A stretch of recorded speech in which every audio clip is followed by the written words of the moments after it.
India गठबंधन एकजुट है और 200 प्लस सांसद इंडिया गठबंधन के मोदी के लिए संकट बन गए। मोदी ने इसकी कल्पना तो नहीं की होगी, इस बात की कल्पना नहीं की होगी मोदी ने कि इंडिया गठबंधन के जो सांसदों को तोड़ा गया था वह एकजुट हो जाएंगे। अगर हकीकत माने आप तो इस वक्त इंडिया गठबंधन के पास 222 सांसद हैं। कितना? 222 सांसद हैं इंडिया गठबंधन के पास।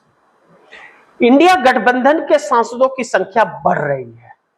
जो इधर उधर होने की फिराक में थे वह भी साथ खड़े हो रहे हैं। इसमें अरविंद केजरीवाल को बिल्कुल नहीं जोड़ा गया है, मत ध्यान दीजिएगा। अरविंद केजरीवाल के 3 सांसदों के इसमें प्लस नहीं है, वह तो इंडिया गठबंधन से बाहर हो चुके हैं। लेकिन जो डीएमके इंडिया गठबंधन से अलग हुई थी वह इंडिया गठबंधन के साथ जुड़ रही है।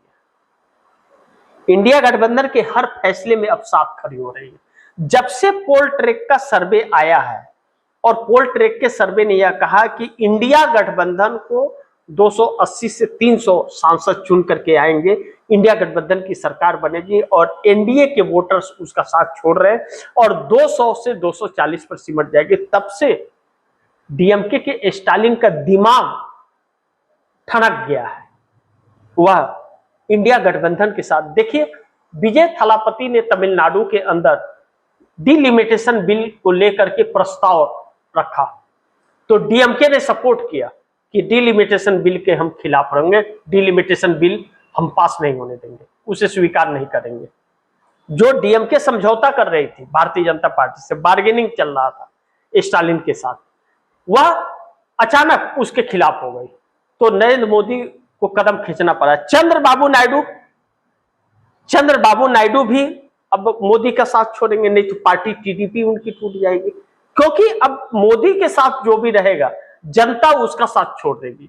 ऐसे में 200 प्लस सांसद जो इंडिया गठबंधन के 99 कांग्रेस के हैं, 37 अखिलेश यादव के हैं, 22 डीएमके के हो गए, 8 अभी बचे हुए हैं ममता बनर्जी के पास, तो यह लोग सब एक हो गए। अब शरद पवार न इधर के रहे न उधर के रहे, इंडिया गठबंधन में रह करके मोदी के साथ रहे, हाल ही के दिनों में जाकर के मिले थे, लेकिन उनको भी समझ आ गया कि अब यह नाव तो डूब रही है और बहुत ज्यादा डूब चुकी है, अब निकलने का कोई चांस नहीं है, तो वह भी लिपापोती करने लगे हैं। लेकिन जनता उन्हें समझ गई कि अब शरद पवार भरोसे के लायक नहीं रहे। अब ऐसे में चंद्रबाबू नायडू भी के पास भी 18 सांसद है और 18 सांसदों के साथ चंद्रबाबू नायडू भी अगर खेल करने लगे तो फिर चंद्रबाबू नायडू के लिए बहुत बड़ा संकट उत्पन्न हो जाता है।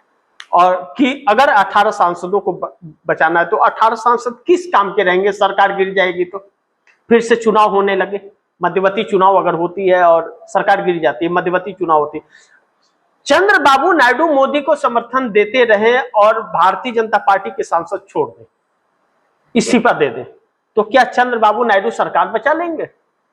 16 ही सांसद तो उनके पास हैं और 2 पवन कल्याण के 18 ही सांसद तो हैं।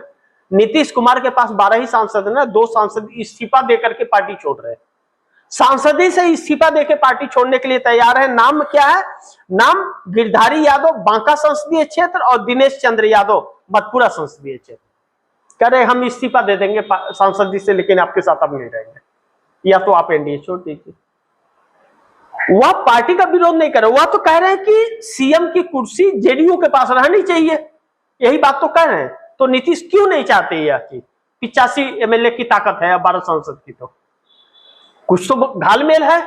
तो ऐसे में अब नीतीश कुमार की बैंड बजी हुई है और इसमें अब जिस तरह से चंद्रबाबू नायडू है, चंद्रबाबू नायडू को भी यह फैसला करना है। अगर नहीं फैसला करेंगे तो चंद्रबाबू नायडू भोगेंगे उसको, उसके लिए उनको फिर संकट पैदा होगा चंद्रबाबू नायडू को।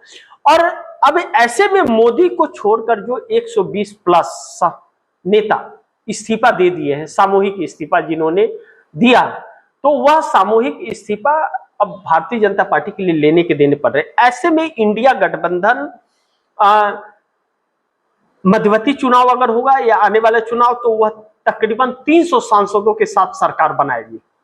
300 सांसद पूरे हो चुके हैं इंडिया गठबंधन के पास पोल ट्रैकर सर्वे के अनुसार। और अब अगर मोदी के खिलाफ बगावत हो रहा है तो अब अगर यह लोग चाहें तो एक बार फिर इस देश में चाहे देवी गौड़ा हो, इंद्र कुमार गुजराल हो, चंद्रशेखर सिंह हो, ऐसी सरकारें देखने को मिल सकती है। चंद्रबाबू नायडू प्राइम मिनिस्टर बन सकते हैं, नीतीश कुमार बन सकते हैं, अखिलेश यादव बन सकते हैं ये लोग। छोटी छोटी सरकारें चल सकती है कुछ कुछ दिन की, लेकिन व्यवस्थाएं सही हो जाएंगी। और जब फ्री एंड फेयर इलेक्शन होगा इस देश के अंदर तो हर किसी के सत्ता में आने की संभावना रहेगी, फिर वह जनता की सरकार होगी, इस देश की जनता चुनेगी। अभी कौन चुन रहा है? अभी सरकार चुनाव आयोग चुन रही है और वोटर भारतीय जनता पार्टी चुन रही है। जिसे भाजपा वोटर बनाना चाहती है बना रही है, जिसे नहीं बनाना चाहती उसका नाम कटवा दे रही है, अच्छे अच्छे लोगों का नाम कटवा दे रही है। सोचिए, तो यह चीजें जो हैं भारतीय जनता पार्टी की वह इसको भारी पड़ गई हैं। तो अब टीडीपी चंद्रबाबू नायडू के पार्टी के अंदर भी सुगबुगाहटें तेज हैं। और अब अगर चंद्रबाबू नायडू नहीं संभलते तो भोगेंगे वो, क्योंकि सरकार तो इंडिया की बन जाएगी आने वाले दिनों में। जनता ने यह ठान लिया है और जो देश के साथ होगा जनता उसी के साथ देगी। यहां पर इंडिया गठबंधन के लिए भी चुनौती है कि राहुल गांधी के साथ खड़ा कोई दिख नहीं रहा है। पार्लियामेंट में लोग दिखे, अखिलेश यादव भी दिखे, अच्छी तरह से दिखे।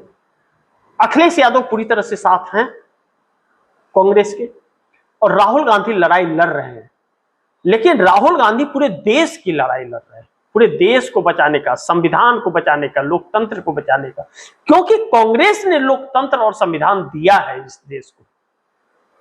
कांग्रेस ने आजादी की लड़ाई लड़ी है, आजाद कराया है इस देश को। मोदी और शाह और आरएसएस ने नहीं कराया आजाद, उन्होंने इस देश को लोकतंत्र नहीं दिया है, संविधान नहीं दिया है।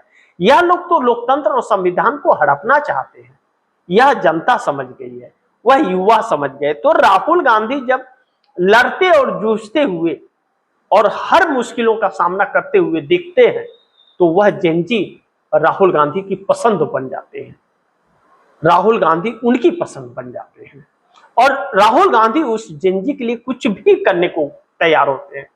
पैलेट गन का इस्तेमाल सरकार ने किया तो सरकार को कटघरे में खड़ा किया, तो सरकार उनकी सदस्यता छीनने में है कि अमित शाह पे लगा दिया।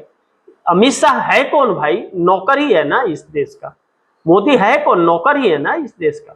इस देश ने तो चुना है, उन्होंने थोड़ी देश चुना है। लेकिन इस बात को वह लोग कब समझेंगे?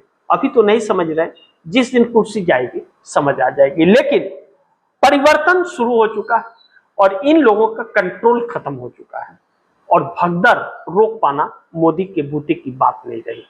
बाकी आप दर्शक क्या सोचते हैं? आप दर्शकों की क्या राय है, क्या सुझाव है, कमेंट बॉक्स में जरूर दीजिएगा।